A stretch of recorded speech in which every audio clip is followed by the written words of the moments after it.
Hello, I'm CJ Wellerman, and in this episode, we reveal how Israel's genocidal activities in Gaza are inextricably tied to Israel's unique enthusiasm for sexual violence.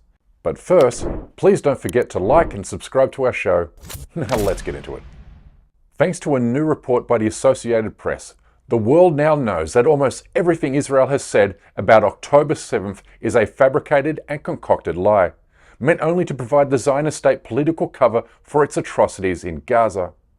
Tragically, however, these lies perform their intended job, because bogus allegations of Hamas mass raping Israeli women ran 24/7 around the world for months on end, which in turn juiced America and Europe's tolerance for Israel's campaign of terror in Gaza and the West Bank. Which means every major news publication that laundered these lies has the blood of murdered Palestinian children on their hands. The New York Times, BBC, CNN, and all the rest are now complicit in genocide. And this moral stain should follow every editor and publisher to his grave.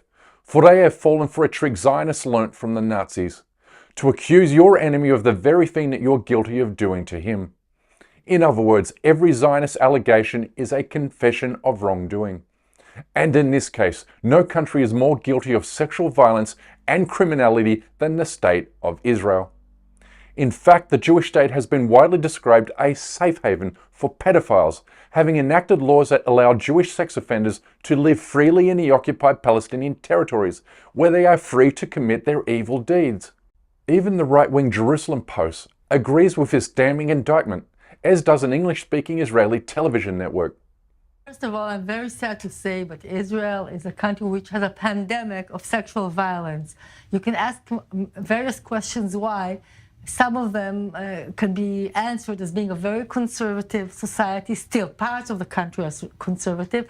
We are a militaristic society, and that influences the way men treat women. And more than 250 women are raped every day in a country whose total population is less than 9 million people, making Israel officially the rape capital of the Middle East, with the Palestinians, of course, their biggest victim.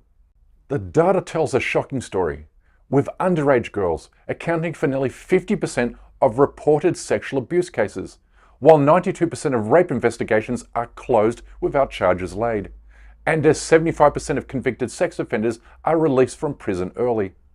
Zionism is to blame for this sickness, a depravity that has perverted every level of Israeli society, especially among the country's armed forces, as witnessed in Gaza for the past 8 months.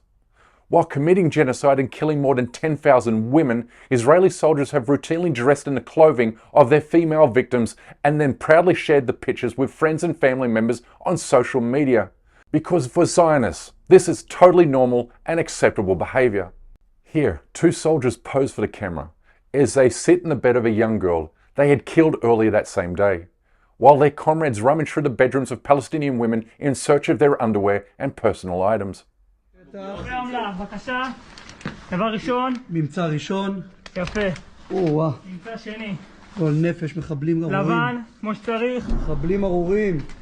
ממש, כותנה, כמו שצריך. מוכן. החבר'ה פה, כמו שאתם רואים, שבוזים מהממצאים. מה שהם מצאו. חבר'ה, תהיו רגועים. אל תדאגו, שומרים עליכם. אוקיי.